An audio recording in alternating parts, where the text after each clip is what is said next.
Did you put the name up? No, they're in this one sec. Come on, man. That's my, that's project this week.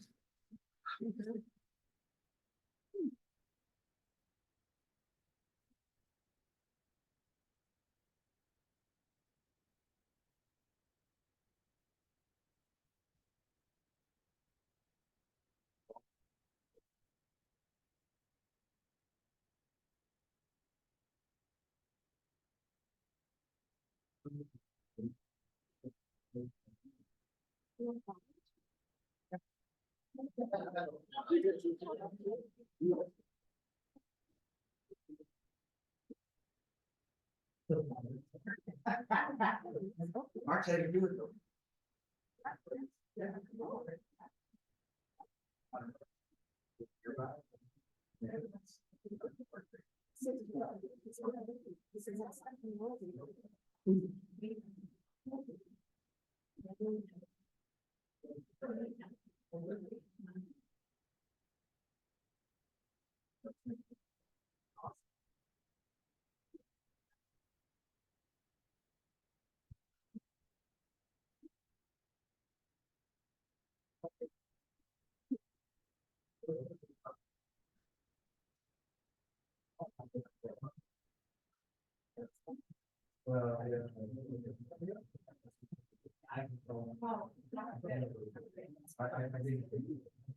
I tried, I just, I didn't follow it up with marriage.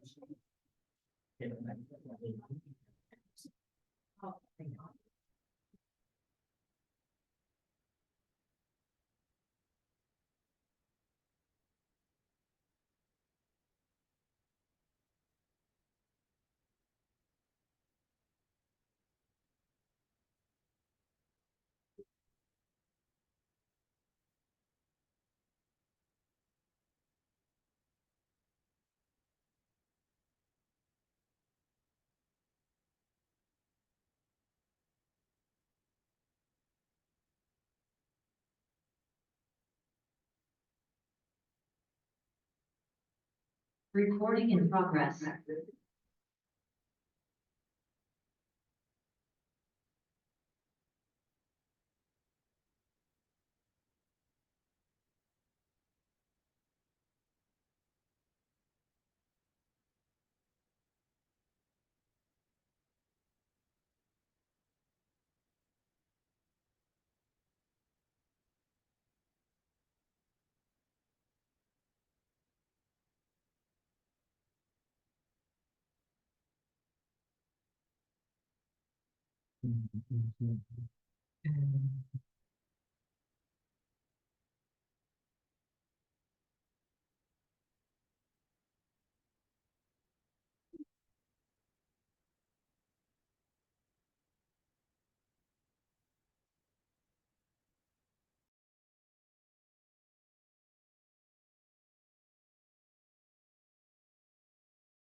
member of HR cannot hear. Okay. Member Poland, can you hear us now? Oh, hold on. I think he signed off. He's going to sign back in. He's back. No.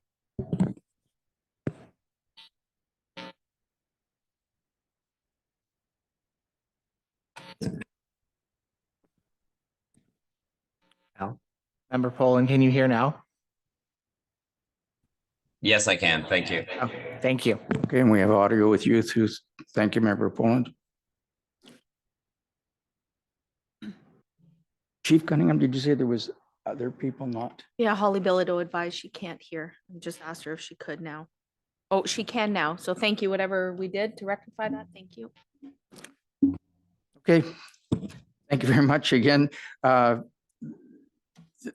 Our consent agenda, and it is listed there. Is there anyone that would wish to pull any one of those items for separate vote? Seeing or hearing none, Matthew?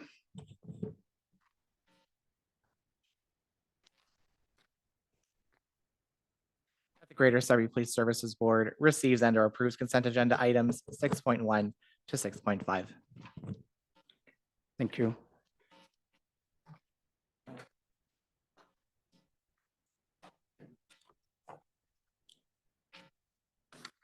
The next. Yes.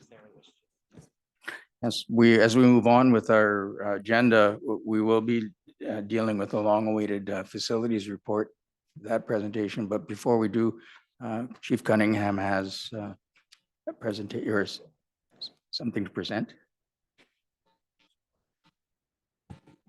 Acknowledge.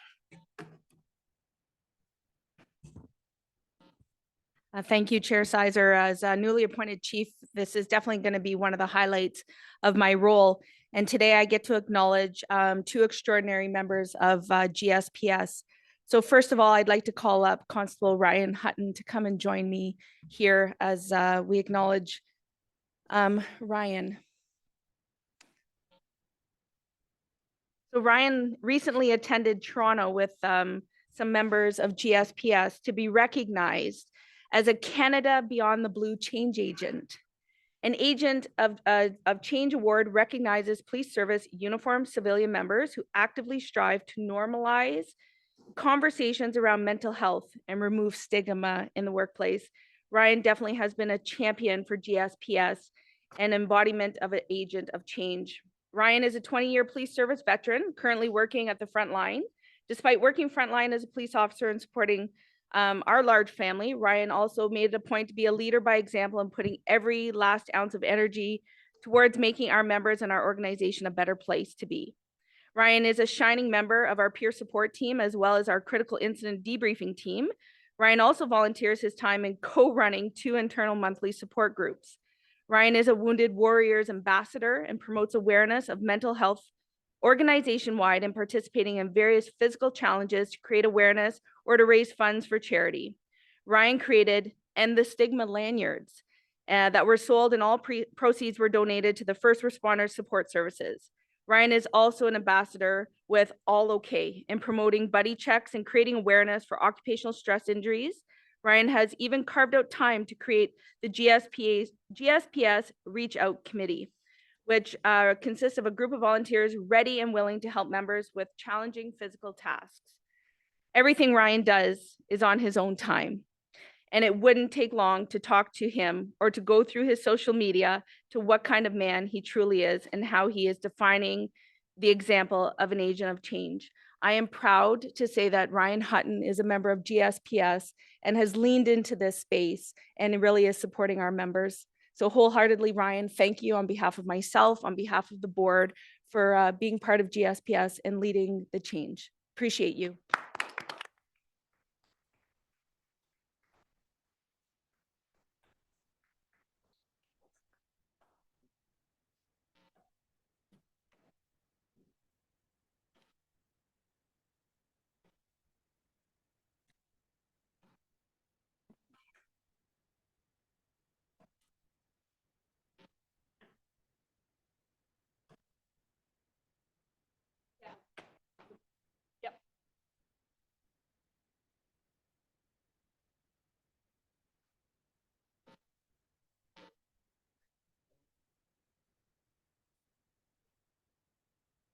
I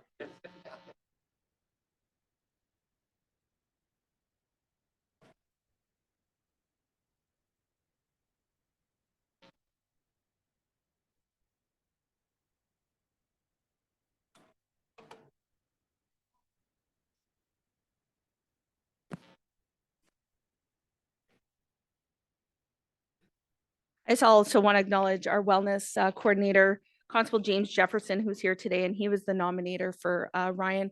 I also want to acknowledge that Ryan is our run captain, who just led our team from the memorial run that ran from Toronto to Ottawa. So again, Ryan, thank you for all that you do. I don't know where you find the time, and your lovely wife sitting beside you is probably like, we need some time at home too. Next, I'd like to acknowledge Constable Andrew Hines. Andrew, would you kindly join me, please?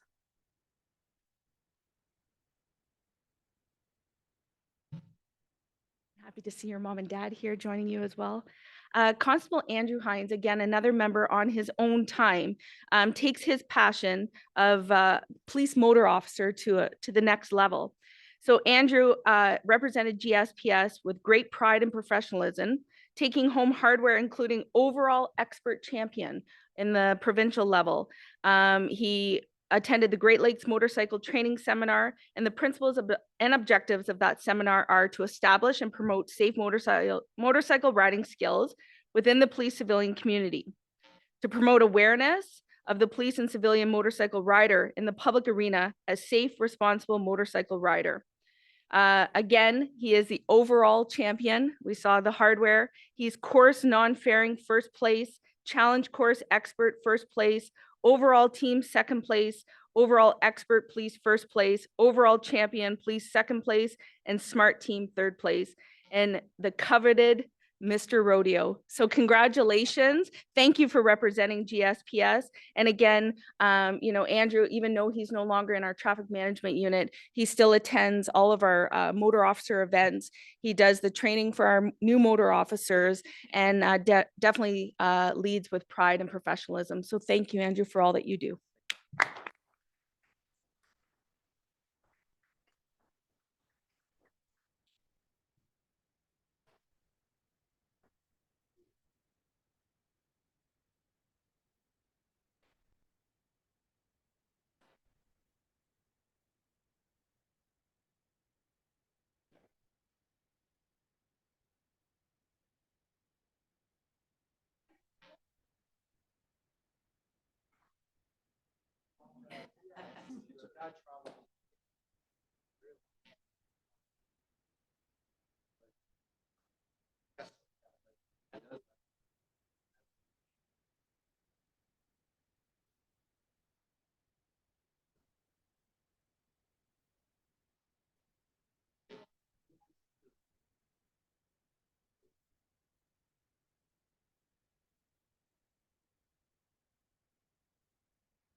We're doing the police presentation now. Acknowledgement.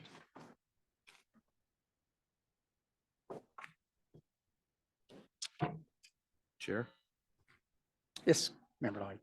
am I on? Yeah. Okay. Obviously with the shout out and congratulations to Ryan and Andrew, most worthy, but there is a third shout out that we should have, and that's to the hockey team. The hockey team creamed the NHL old timers 10-5. Our hockey team is the only hockey team that has beat the NHL old timers twice in the last 10 years. All the other police teams lost except us. 3-1 last year, 10-5 this year. And they were so upset about getting lost. They said, don't worry, we're bringing the old guys up from Toronto next year and you won't do so well. So the gauntlet has been dropped. So the hockey team, absolutely.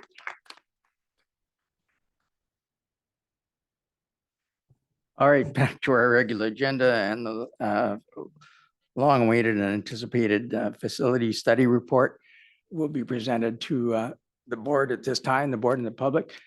We have with us Louis Belanger and Amber Salach from Belanger Salach Architects. And they will, when they take the podium, they will begin.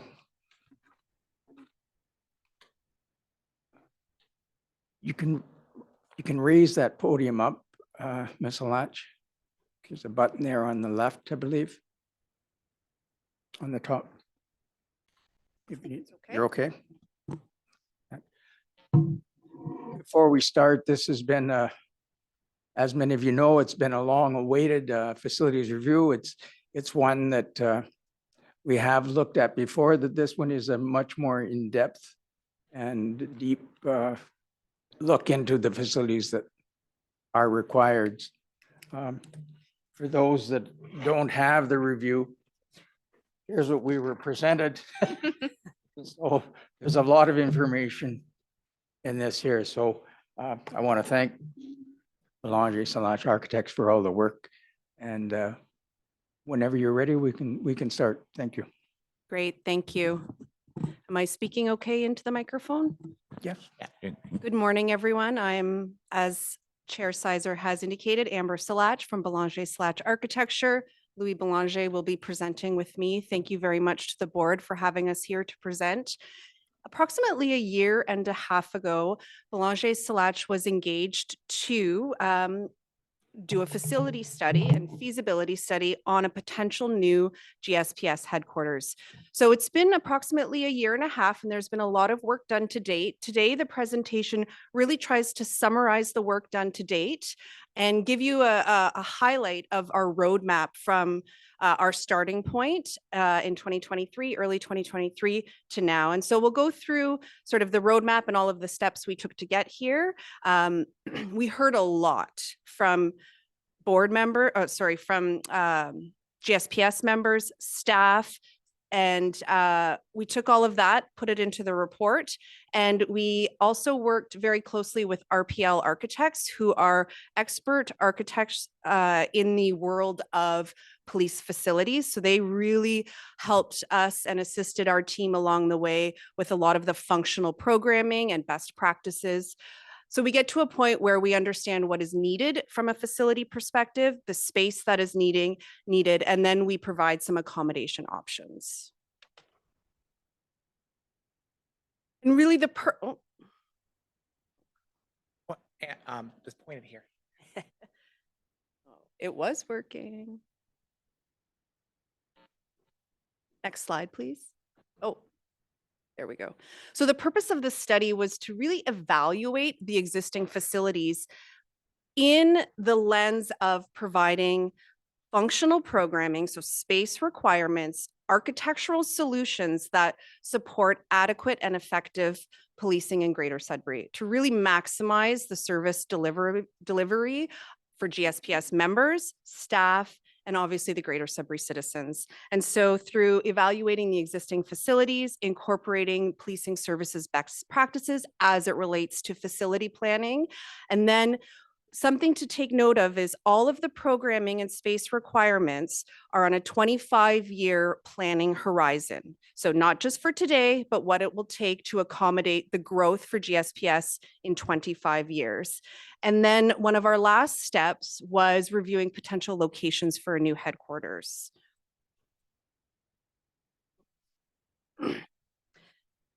We heard a lot, and I'll preface this by saying that we took everything into consideration in terms of summarizing what we heard in these visioning sessions, user group sessions, department interviews, etc.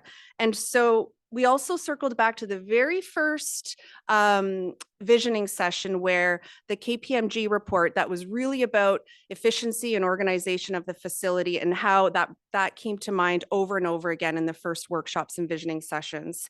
And really some of the long-standing challenges that we heard and documented were related to the organizational effectiveness and efficiencies. So the interactions between divisions, departments, people, and staff was limited. This is purely based on the facility. The lack of interaction has created what they called a culture of silos, and it was noted that there was a lack of seamless business flow. Louis will talk about some of the issues with 190 Brady as it relates to public risk and internal risk with respect to security, and that there was improvements needed. Improvement to responsiveness to the community, improved support for adequate operations, improvement of staff morale and reduction of staff frustration, lack of departmental space now for existing operations, and even more so, there's no space for growth. So really quickly, we did user group meetings, visioning sessions, departmental interviews. RPL really assisted with the adequacy standards and best practices for headquarter type facilities, policing model analysis as it relates to facilities. We did accessibility reviews of the existing facilities, building code reviews, previous condition assessments of 190 Brady were provided to us. Through all of the user group sessions, we prepared all of the growth projections so that we could start defining the type and size of space needed. We looked at various distribution models for a type of headquarters, and you'll see that whether it's one entirely new facility or a hybrid model of maintaining 190 Brady and building just an operations facility. We prepared a site evaluation matrix where we looked at various city-owned properties for potential new headquarters. From that, we did very high-level schematic block plans, which means architectural plans, just in terms of the sizing, the footprint that a new headquarters would take, and then the order of magnitude costing. I will hand it over to Louis. Thank you, Amber. I'm Louis Belanger, a partner with Amber, and today I'm reporting to you on the existing conditions that have at the GSPS. So GSPS currently operates in 4 different locations. 190 Brady being the main headquarter has approximately 75,000 square feet of space, while 128 Larch Street is a satellite that houses finance, fleet, HR, and strategic plan, and it houses 15,000, a little bit over 15,000 square feet. District 2 is in Azilda, and it houses training, traffic, and patrol with 25,000 square feet. And there is a storage facility at Lawrence Street of some 3,319 square feet, for a total existing area of GSPS operations of 118,651 square feet. In our projections of the needs for GSPS for the next 25 years, we've come up with the requirement that we'll need 194,000 square feet of space to accommodate the needs of the service. Therefore, that leaves us a variance of approximately 75,349 square feet of additional space that is currently required. This diagram here just gives you a brief overview of the existing conditions here at headquarters. Paris Street being on the right-hand side and Brady Street being on the bottom. The blue represents the tower of 190 Brady. So the existing building at 190 Brady does have some issues and some risk. There are some risks associated with the internal circulation of the victims, the accused, even the public are all circulating within the same circulation system. The accused lineup is visible from Brady Street. Emergency communications is located on the 6th floor. And there's an outdated cell configuration, and the lock-in mechanism of the cells is out of date. There's also issues with the parking associated at 190 Brady with being shared with the public. There is some challenges in response in being able to respond to the public with the underground parking. The exit points could be blocked. There are some restrictions and unsecured access to the parking garage. The public is near the GSPS fleet, and there's some visual patterns that can be easily interpreted with the undercover and that can be noticed to the public. But more importantly, the existing headquarters is not designed to a post-disaster standard, which is a requirement under the Ontario Building Code for police headquarters. 190 Brady Street does also have some physical challenges. The departments are all located on smaller floor plates, creating silos and fragmenting the distribution. There's a lack of flow and staff frustration, particularly for the frontline workers. It is challenging for the public to access the front entrance of the service from the parking garage. The information desk is not readily accessible. There's no public access to community meeting rooms. There's limited public parking at the front. Limited parking for non-sworn staff that have to park in various facilities. And then there's a conflict with the parking garage at the front entrance with adjacent shipping and receiving areas. There's also not enough locker area and change rooms. There's an overcrowded gym, lack of wellness space and rooms, overcrowding at the CID and the requirements for dedicated workrooms, conflicting access to fingerprint areas for the secure and public side, forensic location and equipment are deemed inadequate. Handling and circulation of evidence is challenged, and there's limitation in the secure block for need of change rooms, lawyer telephone rooms, and there's overall inadequate storage facilities for all departments.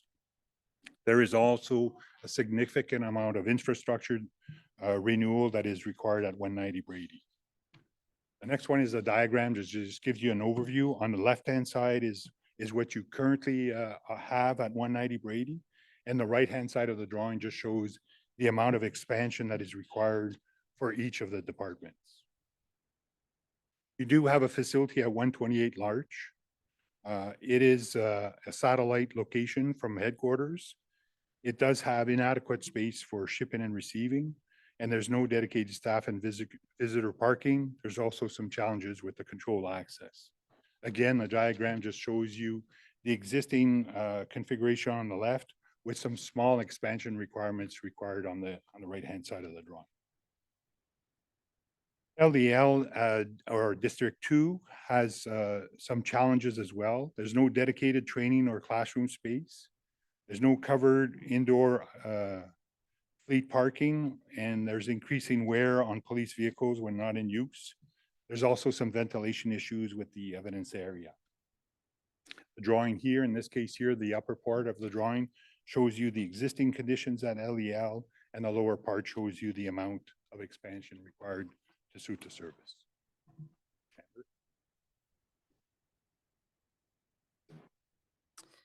Thank you, Louis. One of the next steps in our work was to identify potential new headquarter locations. And so some of the guidelines that were given to our firm was that we had to be within a 10-kilometer radius of the existing facility. And that was for a number of reasons outlined in the report. So you see right in the center of the circle is 190 Brady with the blue circle. And then the four other GSPS areas. There's District 2 outside of the 10-kilometer radius in Azilda. We have 128 Larch Street, just a few steps from here. And then the Lawrence Street storage. Also to note, GSPS rents a the ability to rent a firing range from a third party.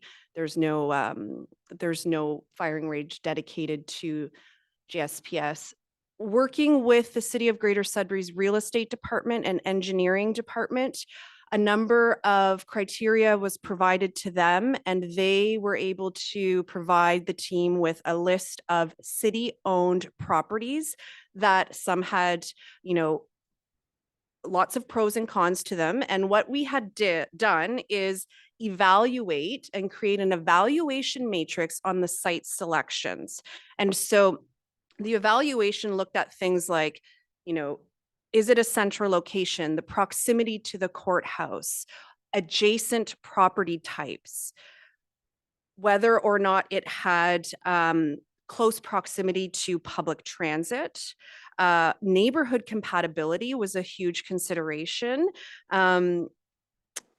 We talked about potential synergies with emergency services. We know the fire hall projects, the visibility to the community. Would this location have a positive community impact? Noise, traffic, so on and so forth. So an evaluation criteria was developed, and it was circulated to members of the Sudbury real estate, Greater Sudbury real estate engineering, members of the board, and members of the police service. And so our team did a tour of all of these locations, and you'll see here there is one at Frood Road, 0 Frood Road. We went out to Hargraves, which is overlooking the Kingsway. We went all the way down to the south end of the city, Goodview Road near the old downhill ski hills, and then 1825 Frobisher, which is the city-owned property with the hazardous waste, etc. And so after that tour, there was a lot of great discussion, and everybody individually filled out the evaluation, gave it back to our firm. We calculated the numbers, and the site that came out with the highest rating based on the agreed upon evaluation and criteria was Frobisher Street. And so I'm going to move on. We'll talk a bit about that. Throughout all of our functional programming and discussions back and forth, we were directed to provide 2 accommodation options. One being a hybrid distribution model for the new headquarters. So maintaining some space at 190 Brady to house administrative functions. And that was approximately 53,000 square feet as we project 25 years. And then building a satellite building for operations only at Frobisher, this potential hypothetical site. You'll see that we have 53,000 square feet for admin by way of renovation and 140,000 square feet required for operations for about 194,000 square feet. Option 2 is a consolidated model, brand new facility, all departments synergized together for 194,000 square feet located at Frobisher. So again, these are these cross-section diagrams that we were showing how the floor could be occupied at 190 Brady with respect to option 1, the hybrid model. And so we know that we have 6 floors, 7 including the basement level. And each footprint beyond level 1 is about 10,000 square feet. And so when we started to populate all of the administrative functions that you see in blue, we were able to fill the spaces, the floor plates up to level 3, leaving levels 4, 5, and 6 vacant. That's approximately 30,000 square feet. The operations facility, you'll see at 141,000 square feet, distributed over 2 levels at a satellite property. You'll also see what is included in administrative functions and what is included in operations functions. And here there was lots of discussion about which levels to occupy, very much thinking about security, controlled access within 190 Brady, what happens to vacant floor spaces, much discussion. Here, what you can see demonstrated again is in blue, the floor plates from levels 0, 1 into a bit of Tom Davies Square, level 2 and level 3 occupied by police services, the remaining 3 levels vacant. This hypothetically, Frobisher site, understanding that there's potential for other developments on this site, and definitely much discussion with the engineering department.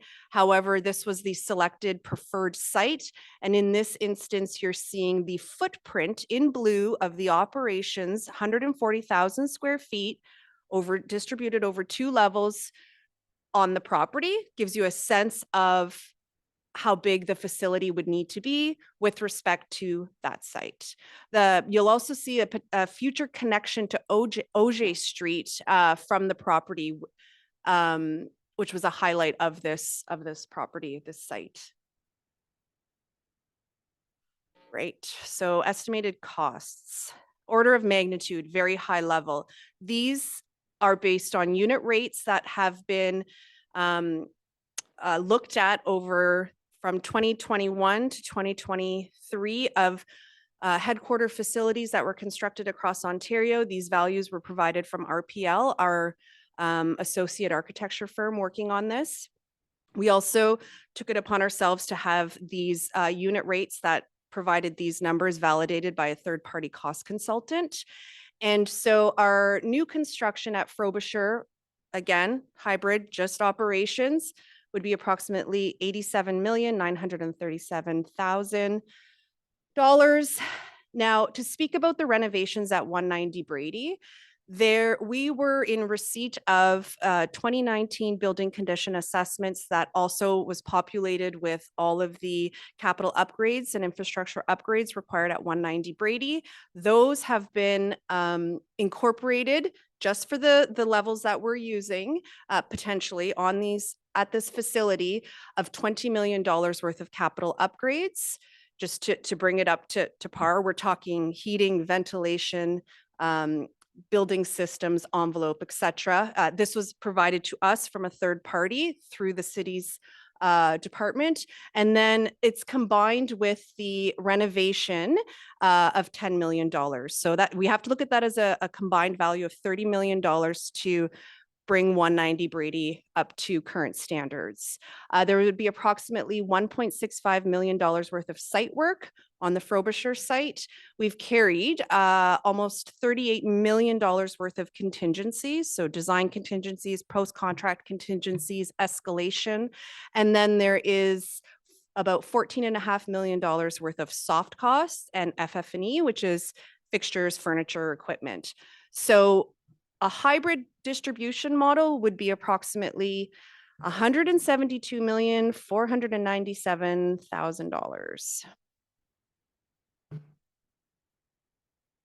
Consolidated option brings all of the departments into one building, consolidated building. Again, here on Frobisher, in this particular instance, we were looking at siting the facility as close to the Kingsway as possible. That was certainly a criteria that was discussed over and over again, from an accessibility, from a secure deployment, and from a visibility perspective. And so here you're seeing 194,000 square foot footprint on the Frobisher site, distributed over 1 and 2 stories. And that again gives you a sense of the size and scale of a consolidated headquarters new facility on the Frobisher site.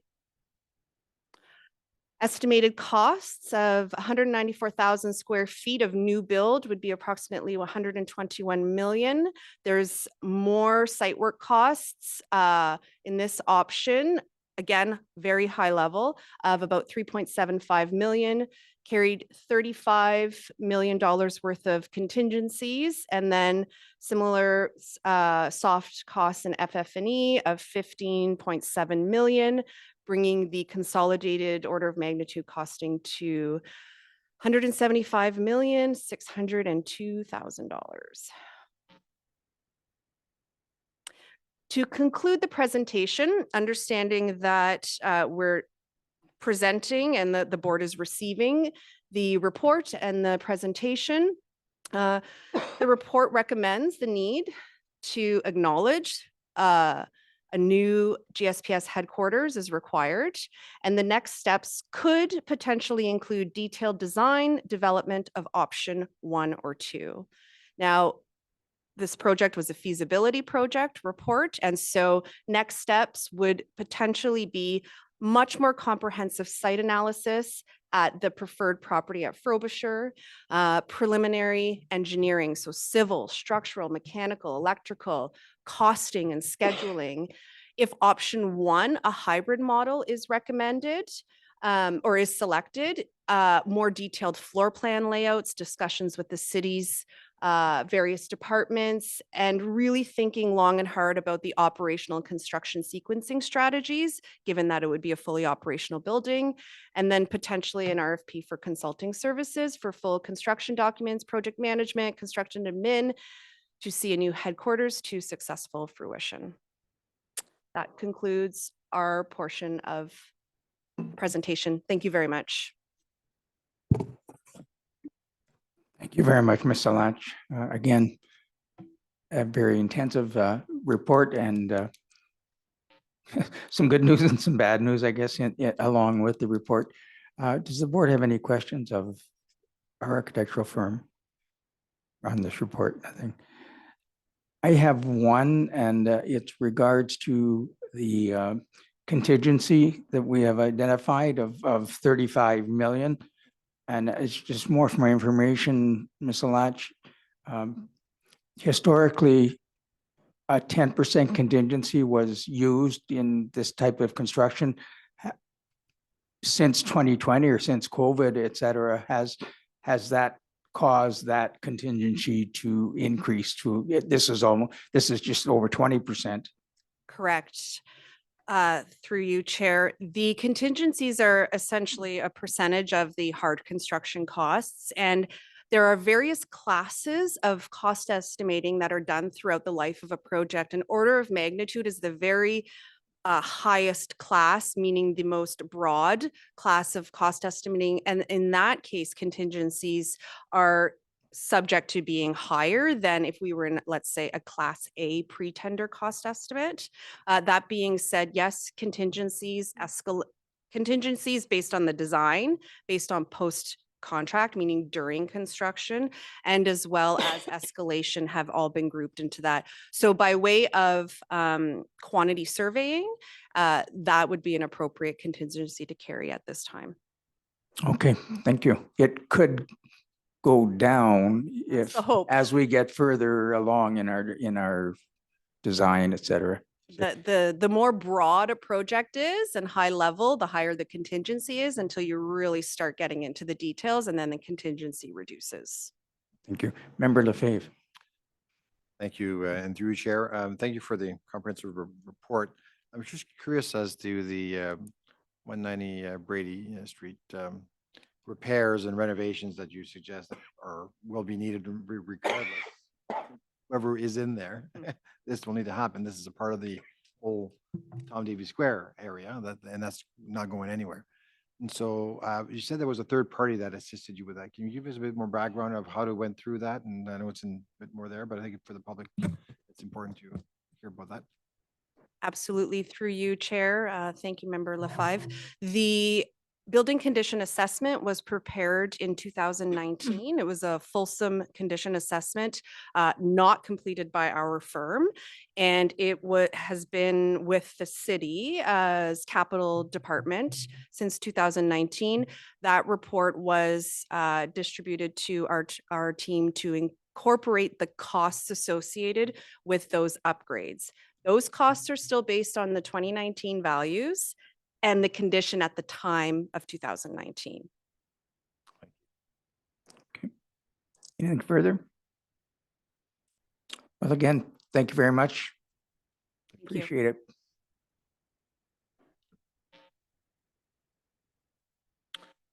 Member Lougheed. So an excellent presentation, and I think it goes without saying that the hybrid and the single site is basically a wash. So in terms of the financial issues, building everything at Frobisher, if that was the route we would go, there's really no big saving with regard to doing the hybrid from what I saw this morning. I guess my question, perhaps more specifically at some point to Member Lefebvre and yourself, Al, is with regard to, it's a great presentation. This is my second time on the board. The first time I was on the board, I saw another presentation with regard to the need for facilities. At that time, I think they were going to knock the walls out and build into the concourse or the courtyard. I think there's a creek underneath there. And all of a sudden, the engineering people said, can't do that. So that's at least 10 years ago. So I think we've likely been discussing expansion, renovation, necessary space for at least a decade.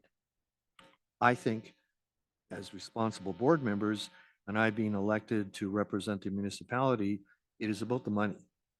And I guess the question is, we just heard $175 million. So I would ask, I guess, council, again, with representation from the mayor and yourself, Al, is if the council has an appetite for $175 million capital build, considering other things that are on the agenda. Now, I know I brought this up months ago, and I know that I don't think the architectural firm or the city was too keen about it, but the option of a 3P, that we would have a private public partnership to somehow put a bit of a ease on the burden of the money. But I saw 175 million. I see we're going to have our event center. We have our cultural hub. We seem to have a litany of what is capital projects. And I guess my question that I would leave with you, Paul, and with you, Al, how much money does the city have? Does it have the 175 million? And if it doesn't, this was a lovely presentation. And I guess we'll wait another 10 years before we actually find that money. Because our reserve fund, according to Tyler's article in today's Sudbury.com, I think Tyler quotes $6 million is in our reserve. I think, thank you, through you, Mayor Al and Jerry. Certainly the reason why we requested, I think, this study and this feasibility study for us is saying, what is the state of where the building is in right now, right? And what is the need? So now that we understand that the price tag that is associated with having everything that we need, how do we be able to fit that into a reasonable ask at budget time and for our capital infrastructure improvements we need to do as a city? Well, I always said we have a lot of challenges as a city from basically aging infrastructure, and certainly the police headquarters is one of them. Tom Davies Square is another one of them, and our fire stations as well, or emergency stations. And so the list goes on and on and on. And as you say, certainly money is basically the main issue for how we go about doing this. At the same time, recognizing the needs that we have.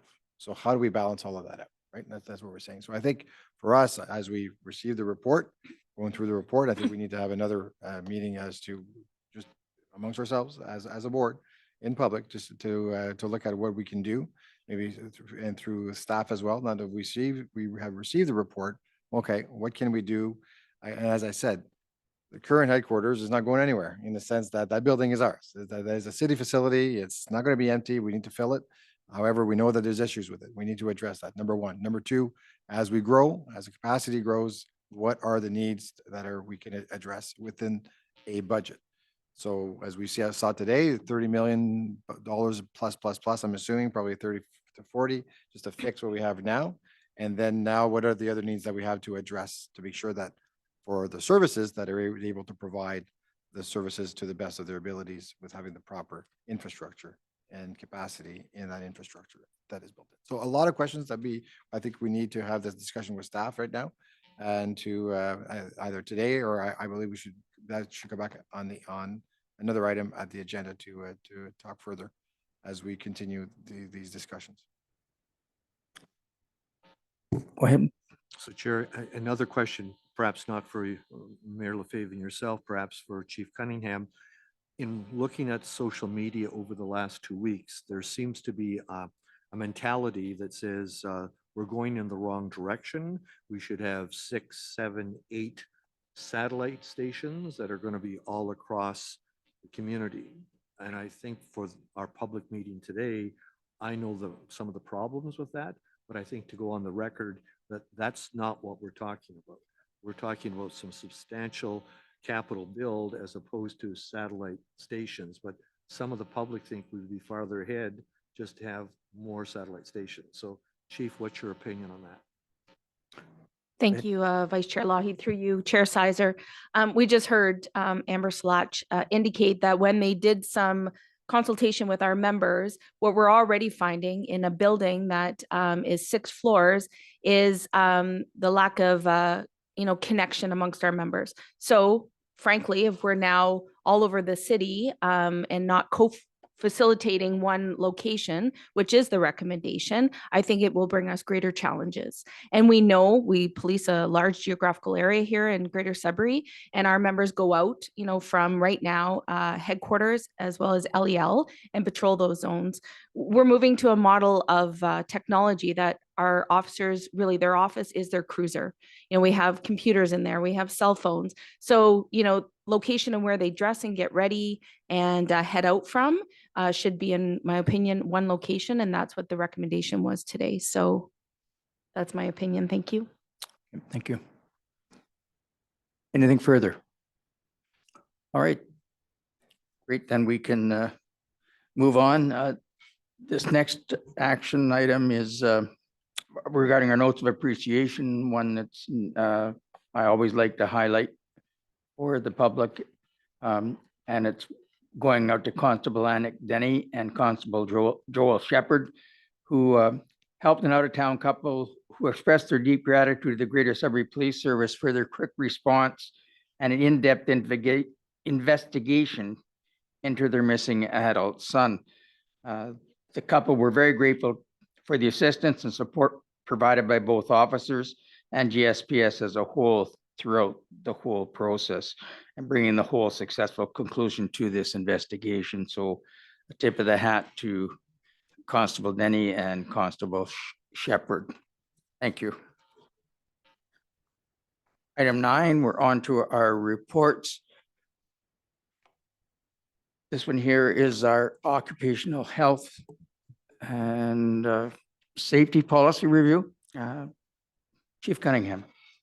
Thank you. Through you, Chair Sizer. October recognizes Nationally Healthy Workplace Month, and the health and safety policies are usually reviewed at this time. So through Holly Bilodeau, our manager of HR, who is the co-chair of our joint health and safety committee, which has members of our police association as well as internal member reps, did their review. So it should be noted that the board remains fully compliant with both the Occupational Health and Safety Act as well as the Ontario Police Health and Safety Committee guidance notes.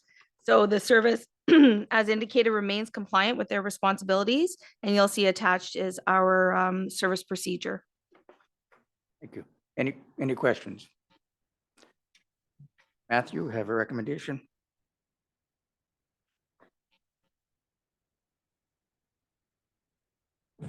That the Greater Sudbury Police Service Board reapproves the Occupational Health and Safety Policy, GSPSB Policy 8 for the 2024-2025 year in its existing form.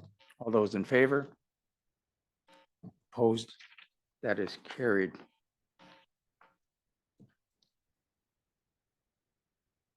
Next one is a report from Nathan Dokas, our manager of CIT. Chief. Yes, through you, Chair Sizer. Happy to report that as the board has heard, we've spoken, provincially, locally about, bail, those individuals, high-risk offenders out on bail. So happy to report that we are joining services across the province in joining a provincial firearm bail compliance dashboard. And this report is looking for the board to agree to go into an agreement. The Toronto Police Service created this dashboard, the OPP, as well as provincial services have joined. And again, it assists police agencies across Ontario monitoring and verifying bail conditions related to firearms. So it provides a centralized and secure platform for law enforcement agencies to access, track, and verify bail conditions imposed on those individuals charged with firearms offenses across the province. So again, today looking for the board to agree to enter into this agreement. Thank you. Any questions? Seeing none, Matthew, please. Yep. That the Greater Sudbury Police Service Board approved the signing of the Provincial Firearm Bail Compliance Dashboard Agreement with His Majesty the King in Right of Ontario, as represented by the Solicitor General, operated by the Ontario Provincial Police. All those in favor? Opposed? That is carried. Thank you. another long-awaited report, anticipated report. This one is for information regarding our body worn cameras. The report was prepared by Inspector Norman. And Chief, you can present. Thank you. Through you, Chair Sizer, again, long anticipated. As promised at our last board meeting, the service has come back to the board with our rollout plan for body worn cameras. So last meeting, the board heard the requirements of the back end to build up the back end in order to ensure that we would be successful in rolling out our body worn camera program. So currently we sit at just shy of 1.7 million allocated for the body worn camera project, which the board heard was set aside in 2021.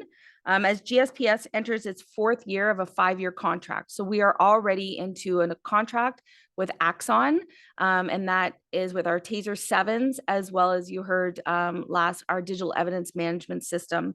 So, in looking to remain fiscally responsible and optimizing the contract's full value, we looked at our options moving forward. So through our team, GSPS has designed a comprehensive rollout plan that is outlined in this report. Again, it includes staged rollout plan. So thus ensuring that, our members are set up to be successful in rolling this out, that we are designing a comprehensive training program built in here, as well as by standardizing the training format, we will ensure that we remain consistent, compliant, and operational ready. So again, this phased approach allows us to evaluate and adapt our procedures as needed throughout the next little while. So from January 2025, we will closely monitor as we roll out this plan. We've selected 2 internal units to start this program. They are our ERU as well as our training branch. And again, it allows our personnel, when we first presented to the board, I did not sit at the table then, but the initial plan was that it would be individual issued, as well as with the TASER 7. What we've learned is that isn't an approach we should be taking. So we've pulled back. We now have a storage, and members go and actually get their current TASER. It'll be the same for body worn camera. So we also have to build in, we're looking at a quartermaster system. And so we continue to do research and be prepared to roll this program out for our members, as well as the community. And we highlighted that last time. We're ready to roll this out. It will only strengthen our public trust as we commit to this program moving forward. So this report is very comprehensive. I will assume that the board has reviewed, and I'm open to any questions. Thank you. Member Lougheed. So Chair, first off, excellent report, Chief Cunningham, thank you. And thank you because I understand December, 30 units are actually going to be part of the pilot, correct? Correct. So going back to, I guess it was the determination about maximizing tax dollars, I think the penalty was $220,000 would be penalties if you went early. Correct. So the question I wrote in my notes is the dollar value worth better policing? So if we spend $220,000, but we get better policing because we start everything a year earlier, is it worth that investment? So through you, Chair Sizer, I don't know if I agree with the term better policing. We're definitely rolling out these, and I think the phased approach allows us as an organization to be successful. Again, what we heard from our members going to work with Toronto Police, we're working currently with Peel Police, is that the rollout and ensuring that our members, it's a complete new, and I think we heard from Nathan Doke's last meeting, it's a complete change in the way we do business. So I think this phased approach, 220,000, absolutely, we could assume that cost. But I think this phased approach will set our organization up to be successful in rolling this out for our membership. Okay, Member Lougheed, sorry, can you speak a little closer to the mic? We're having trouble. Sure. Thank you. So again, Chair, going over to page 19, I'm assuming that's your phased approach that you're making reference to, Chief? Correct. Okay, so it starts and it ends in 2030 with, I'm assuming that's $800,000, correct? Correct. Okay, but I think you want full implementation of all the body cameras by January 2026. That's what I'm reading on page 21. So I guess I was just a little confused from year 2, 3, 4, and 5. We're going to spend more money, but we're actually going to have the equipment in use. So is this some sort of financing plan that you kind of use it now and pay later? I'm not quite sure I'm understanding the question. Well, it says 2026, $683,000 is going into your phase plan. But that's the same year that we're going to be fully deployed our body cameras, correct? Correct? So 2028, 2029, and 2030, we're putting more money into the program.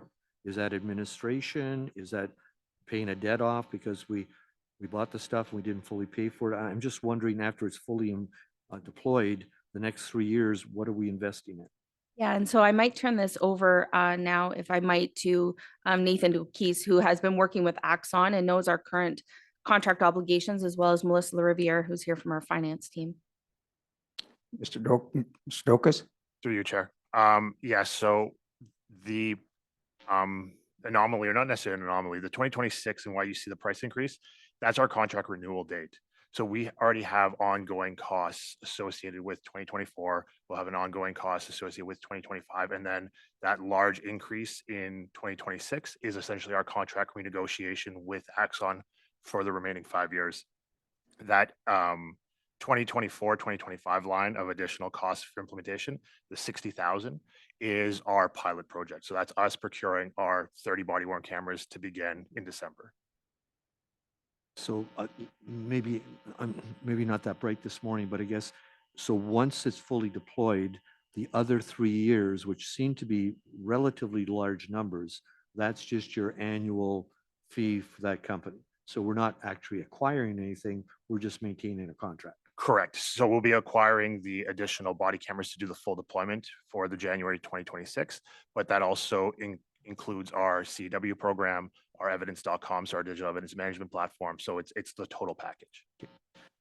Good answer. And Chair, I would request at a future meeting, perhaps next month, if the board could have a presentation about body camera, not just this, but the fact that as they work, because I understand Axion's contract, and perhaps Deputy Chief Hiltz can speak to this, but when the camera goes off, other cameras in the near vicinity are also alerted. And York and Toronto and Mississauga, who have various jurisdictions, if one camera went off, somebody else's jurisdiction, that camera might have gone off as well. And I didn't really understand that, to be quite honest with you. So I'd kind of like to know the functionality of our officers wearing them. And when they go off, do other officers get notified that somebody's body camera's off? Also, I think the American media likely saturate our minds with the idea officers turn the cameras off and something happens. So I'd like to have a presentation on the functionality of having the body cameras in our community, not so much the money. I'm satisfied with the money question, Chair, but I kind of like to know how it works. Mr. Dokes, yeah. Through you, Chair, that's not an issue. And then my last issue was, and I'm not trying to be difficult on this, but I asked at the last meeting, it's taken us 3 years to get to now. And then I noticed January 2026, how hard a date is 2026? Mr. Dokes? Through you, Chair. So 2026 aligns with our in-service training. So it allows us the next 12 months to establish that quartermaster system, have, I know we keep saying the back end, but we need to ensure that we have the method in place to be able to distribute out the cameras, how officers are checking in and checking out all of this new equipment, and then aligning with our training branch to have them be able to provide the training for the January date. So I'm assuming, Nathan, that you're telling me that's a hard date. That it would fall within our in-service training for 2026. Chair, last question. Page 22, public assurance and transparency.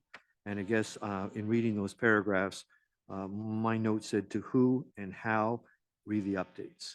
So is there a standing committee? Will there be just officers on that committee? Will there be board members on that committee? Will there be people from the public on that committee?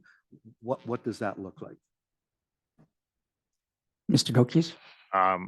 Through you, at the moment, we have it's an internal joint committee with sworn civilian members from all across the service. working at the strategy on how to deploy. How that looks going forward will be to the discretion of the executive team. So, Chair, for what it's worth, Nathan and Bob, I would think expanding your committee to have outside ears and eyes on the committee would likely give it credibility and accountability pretty quickly. But I'm going to leave that to the smart people in the room. But I don't think it would hurt to have other people than just sworn officers or civilians on that committee. But that's just a suggestion. Anything further on that? No, that's okay. Chief Cunningham? And through you, Chair Sizer, a duly noted Vice Chair. And as we continue to build out our procedures, again, currently working with Peel Regional Police, who has successfully rolled this out, we'll look at best practices moving forward and ensure again that GSPS is successful in this endeavor. Thank you. Member LaFave. Thanks, Chair Sizer. And just to follow up a bit of Member Law's questions as to when to come back. So maybe, I guess we'll have a presentation to understand more. But as I look at page 20 and the timelines, we got December as a key date, 2024, January 25. When do we expect that we're going to come back and give us an update? What's going on? Do we wait till January 26? Or is that going to come back to us? And hopefully, I would suggest maybe February, March to say December is done, it's deployed, and how are things going? Good question, Member LaFave, because we want to keep on top of it. We will want to keep on top of it as to how the implementation is going. Chief Cunningham? Yeah, absolutely. Through you, Chair Sizer. Excellent recommendation. So as we roll out the 30, well, first of all, acquire them through Axon here in the next month or so, and build those out through our traffic management unit as well as our emergency response unit. We'll come back to the board once we deploy to those areas, and again, continue to make updates and update the board as we work with Axon and drafting our new contract, and our quartermaster and all of that will continue to bring forward updates to the board. Thank you so much. Thank you. Thank you. Anything further? Okay, seeing that, I believe that was for information only. So we now move to the Board Trust Fund report. And there's a background. Matthew, can you introduce that for us, please? You want me to summarize it, Chair, or just? Yes, please, just just give it a quick summary. I Of mean, course. As the board may know, member of the service recently had a unfortunate death in the family, and the chair felt that the board should contribute to the memorial bursary for that family member, namely being Jordan Heffron, who is the daughter of a member of the service. And so the memorial bursary will go to a student graduating from Lockerbie Composite School who's entering a post-secondary program in nursing. yes, this again meets all the criteria. Are there any questions?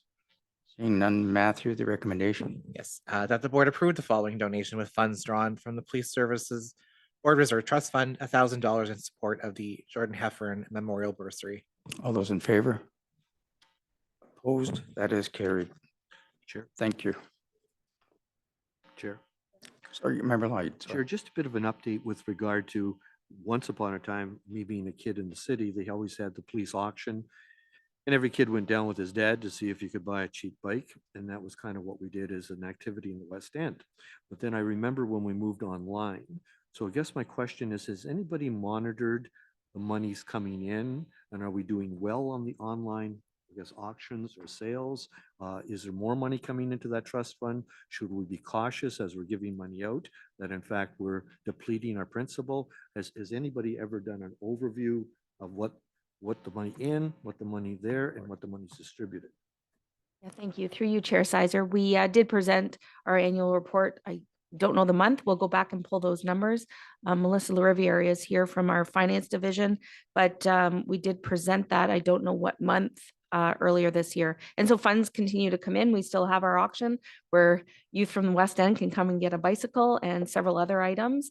And I don't know, Melissa, offhand if you have those numbers, but if not, we'll circle that back to the board that was presented earlier this year. Chair, I'm assuming by the chief's comments, we're in a good financial place. Correct. Okay. All right. And finally, for discussion on this one is our is our schedule of meetings for the year 2025. And I think Matthew has all the important dates there, including a couple of our conferences that board members attend. And so I guess it's just for information, basically. Check your calendars and see how it goes from there. And finally is our report from the chief. Chief Cunningham. Thank you, Chair Sizer. I'll just go to the corporate comms quickly, and then Deputy Hiltz will take over for the chief's report. But again, highlighted on page 46, again, is just some of the great work being done by our members out in the community. And as you flip through, you'll see that our new recruits, which this board will meet on October 28th, as well as some partnerships with PetSave. We spoke last month about our members doing the Ride to Remember as well as the Run to Remember. And as member Lougheed already indicated, the NHL Alumni versus Law Enforcement All-Star Charity Game, which was a great event. Of course, the last one on page 51, a great one, and that was championed by Daryl Rivers, our Indigenous Liaison Officer, and he started the purpose of the annual Truth and Reconciliation Relay. So again, to bring awareness, our members internally, do some training on, the calls to action. But now we've had several other local businesses, 29 actually, start to participate in this. So what started with GSPS doing a relay 3 years ago now has 29 local agencies participating with us. Sadly, we are not the winners this year of the champion, the Paddle of Change. It went to another, but we hope next year to bring it back to us. And then lastly, you'll see that, of course, we remember Constable Joe McDonald recently on October 7th, and we'll continue to remember him as a hero in life, not in death. So thank you, and I'll turn it over to Deputy Hiltz for the operational report. Deputy, whenever you're ready. Thank you very much, Chief Cunningham, and through you, Chair. I just good morning to everyone here. And I just before I get started, I really wanted to take a brief moment to extend my heartfelt congratulations to Sarah Cunningham on her recent appointment as Chief of Police. And not only is she chief, but designate, but she will be the first female chief for Greater Sudbury Police, which is quite a historical moment, and also the only female chief in the Big 12 police agencies in Ontario. So I think we know this is an absolutely tremendous achievement, and I'm excited to see what our future brings under her leadership. So I just wanted to extend my heartfelt congratulations to you, Sarah, and I wish you all the best in your new role as we all collectively embark on this new journey and chapter together with at Greater Sudbury Police Service. So before I get started, I also wanted to mention as well that this is our new chief's report, and starting off, I just want to acknowledge the incredible and tremendous work that our officers and police professionals are doing every day, and that the content of this report is the direct result of their boots to the ground work.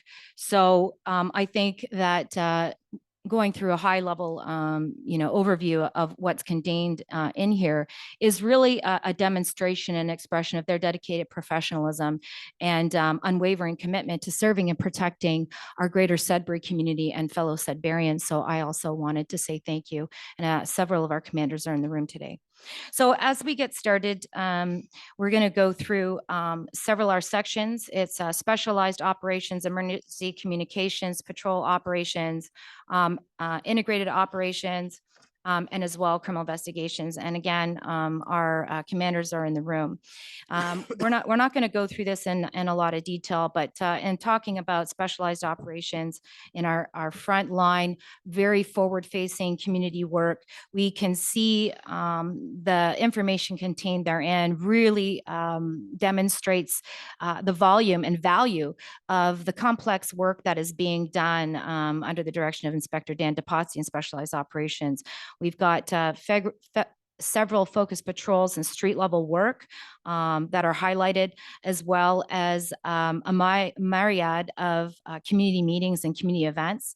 There's over 32 listed in the report, which is publicly accessible. We also participate in a variety of important programs. I know we already talked about the bail warrant compliance system, the DASH, that is meant to support some of the work being done there. Moving on to emergency communications, I think that it's important to note that we continue to handle a significant volume of calls throughout the month of September. And this includes 6,558 911 calls. And I think that's a testament, again, to the service demand and the service delivery that we're providing to the community of Greater Sudbury.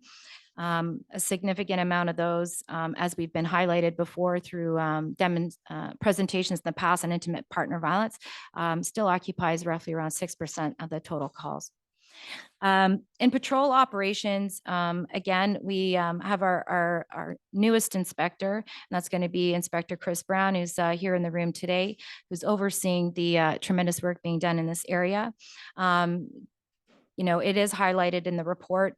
And again, our frontline patrol operations are responding to, complex and a high volume of priority ones calls for service. Our 911 calls for service that are high in priority, both priority ones and twos, and they are listed there.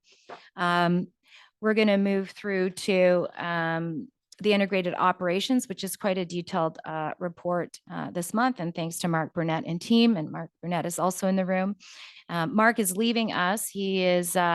He will be moving from the integrated operations section, and next month he will be the executive officer of the chief and doing PSB. So we will have Bob Norman will be taking on the leadership role in integrated operations moving forward.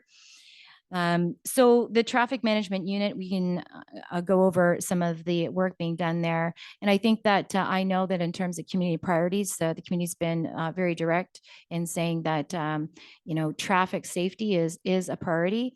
And again, in this report, it's a demonstration of the fantastic work that is going on within integrated ops in the traffic management unit, with a significant amount of drivers being charged with various provincial offenses and Part 3 summonses throughout the month of September, along with impaired driving, which is listed in detail. I'd like to also highlight that our officers were hard at work, which in back to school initiatives in school zones during the first week of school in September, and laid a significant amount of provincial offense notices. That's 32 in a variety of communities within the Greater Sudbury region. So thanks to our officers who are boots on the ground doing that work. We move on to the rural response unit and some of the patrols being done. Focus patrols for the ORV compliance are listed there in detail. Again, the month-to-month breakdown and detail of impaired driving. And then we recently have emergency planning and preparedness document that is in the final phases of being being made pretty by our corporate comms department with the assistance of Caitlin Dunn and crew.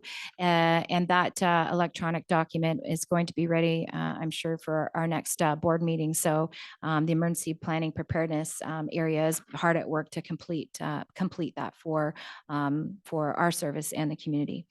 Criminal investigations is our last section. And again, the work within this report under the leadership of Inspector Jerry Walmont, who is also in the room today.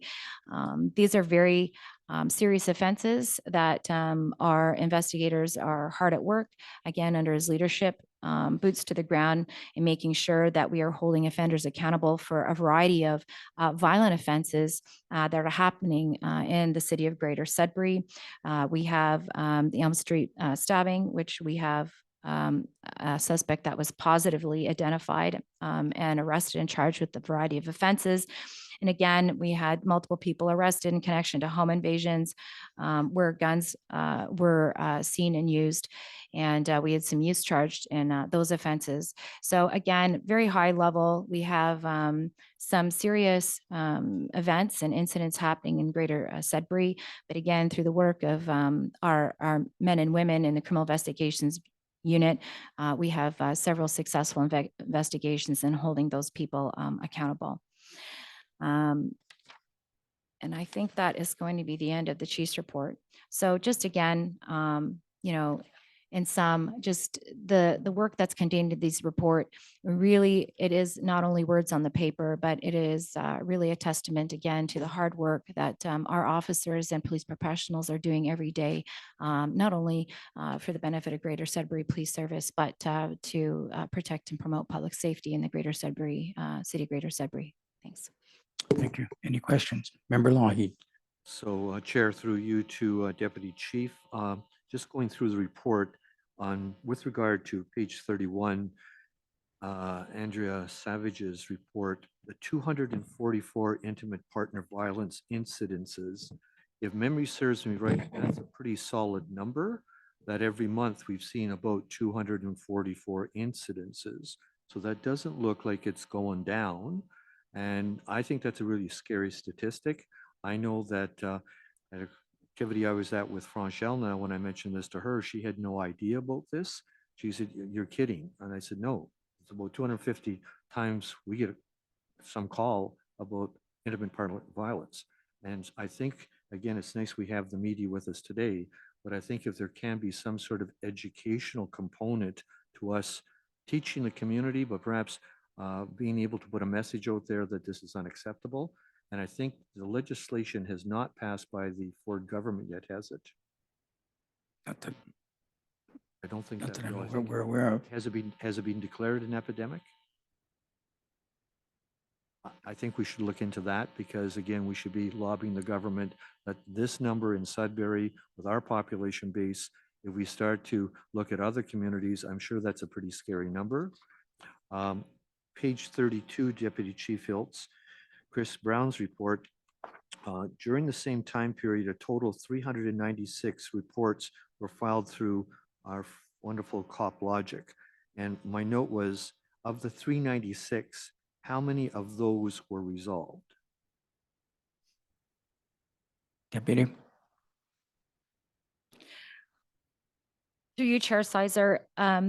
So in the COP Logic reports, when you are using the word resolved, we're talking about closing them off in terms of solved or The bike was found.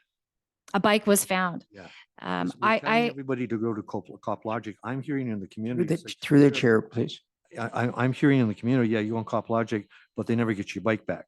Like you say something, I stole in my yard, well, big deal. If we're driving down the street and I see the red bicycle, that might be your son's bicycle, we'll pull the kid over. Nobody's getting pulled over. So my question is, does COP Logic resolve percentage-wise? If 396 Sudburyans call into that, are 50% of them solved? Is 60% of them solved? Is 20% of them solved? What's the number? I don't, through you, Chair. That's a very complicated question, Member Lougheed. I appreciate the question. It's a good question. I don't have the data in front of me in terms of what our solvency rates on the variety of offenses that are being reported through COP Logic, but I'll be my pleasure to pull up those numbers through our crime analyst and be able to answer that question for you at a later date. Sure. Perhaps next meeting, if we could just get some rough Yeah, numbers would be appropriate. just to note that, Member Lougheed, good questions and some of them, but a lot of the data is not readily available at staff's fingertips. So when we get our board book and we get a look at it, if you have a question, after reading, if you have a question like that, a quick email or a phone call off to the appropriate staff would allow them to prepare to have the answer ready for you if we can. Technically, we should send it all through the chief. Is that not correct? And then you figure out who's going to give us the answer? Yes, Yes, correct. And yep. like the chair said, we'll have those numbers ready for you. Okay, but it's not so much my numbers because I have all my bicycles and lawnmowers and everything in my garage. I'm talking about the people who go to COP Logic because once upon a time, they got a cop. Once upon a time, a cruiser came and said, oh, let's take a color of your bicycle and let's see what the lawnmower looked like. Now we're encouraging people to go to Cop Logic. I was here when they implemented Cop Logic, so I understand how it works. I'm just wondering what the resolution to helping people is. So any numbers you can have, I think for public meetings would be helpful. Through you, Chair. Again, Member Lougheed, it is an excellent question, and we'll work to getting those numbers for you. But just Cop Logic is just another portal for Sudburyans and our police public to report a variety of crimes to the police, and they're not sitting in Cop Logic and not being actively investigated or sitting there and being ignored. That there are a team of people that are the other end of those reports being submitted, and I just want to take the time to reassure the public through this fantastic question that we have a team of people that are on the receiving end of those reports. And again, I will get those numbers for you for our next meeting. Member Lougheed, I appreciate the question. Anybody, and just you, Member Lougheed, there's nobody in the room that would remember this except you and myself. But there was a time when there was a police officer named Archie Stewart that went around to all the schools and sold bicycle licenses. That's right. For, I think there were $2, maybe $2. Anyway, I don't know whether that helped find bicycles that were stolen or not, Jerry, but there's a revenue source. And he wore a gun. He came to your school and he was in the school auditorium and you were pretty impressed with Archie. And any time is train time, I remember from that speech. So moving on, moving on to my questions of the reports. So the Inspector Traffic Management, thank you, Mark. I very much appreciated, there is some contrast. But before I go into that question, on page 37, looking at your ORV activity, I wrote on, what about Levac, Dowling, and Coniston? Did they just perfectly people and they didn't have a problem, or don't they get a drive-through? Inspector. Oh, hold on.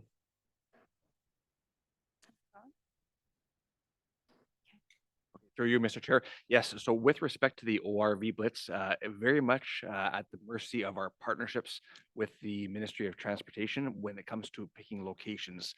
So depending on the weather, on the particular day of the blitz, we'll host it in the area of oftentimes municipal facilities where we can do the inspections indoors. You'll often see us host in the area of Lawrence Street near the City Depot or Falconbridge in those situations. Other times, depending on the type of situations that they're seeking to enforce, it's at the mercy of scales where we can then weigh commercial motor vehicles, and the scales are limited in certain geographical areas. Is it a situation where we can go to other outlying areas for different types of observations or compliance checks? Certainly. So in this situation of, as you mentioned, Onaping or the Levac area, it can certainly be a consideration for enforcement options. We're just limited in what type of scales or indoor facilities we may have for the inspections. My only reason of asking, Mark, is I would think especially Levac and Onaping have some pretty big vehicles because of the nature of the industries up in that area. Certainly, by virtue of a lot of the mining activities, as we know, both Valley and Strata Glencore are in that area, but certainly for consideration, no question.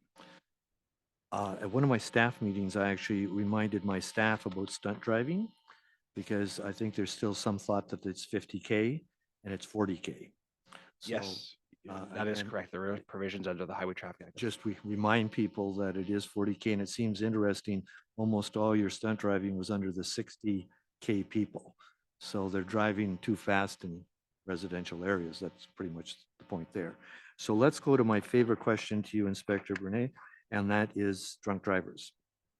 And so on page 39, you show 2021, 2022, and 2023, and it goes up, it goes up, and it goes up.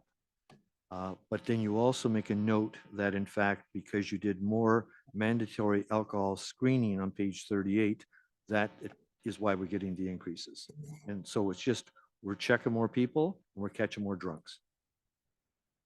Certainly, through you, Mr. Chair. Yeah, when it comes to the mandatory alcohol screening, it's certainly causing the officers to detect operators who are operating vehicles under the influence of alcohol or drugs that in past practice may have gotten away because they didn't demonstrate driving behavior and or indicia of impairment. Whereas now with the new legislation, there's an opportunity to not only ask for documentations, for example, driver's license, ownership and insurance, but also for a sample of their breath, which is causing Good, thank you. Okay, I just wanted to note to Deputy Heltz with the review of it. I don't have them categorized, but what stood out when I was reading the report was the effect that 70 firearms were turned in a short period of time. A pipe bomb was located in the trunk of a vehicle, and on further investigation, there were a couple of other pipe bombs in progress of being manufactured or made or that kind. Just odd to a Sudbury born and raised kid, not used to having these kind of incidences. And the other one was the RIDE program. Again, Member Lougheed speaks often to it regarding the drunk driving, but there's also the, if we want to call it ancillary detections that we find as a result of a ride stop and the other grievances or issues that face our service. So those three really stood out for me on this report. So thanks to all the good work. So, Chair, since you reminded me about Archie Stewart, I will remind you of the pipe bomb that was in the old police quarters that I think Mr. Buttazzoni, who became Judge Buttazzoni, represented the motorcycle gang that put the pipe bomb in the police headquarters. So that's old news. That's an old one too, Jerry. I'm old. But it did happen. All right. Is there any new business? Seeing or hearing none, the date of our next meeting is October 30th, 2024. And I have a motion to adjourn, moved by Member Forte. And anyone opposed? Carried. Thank you, everybody.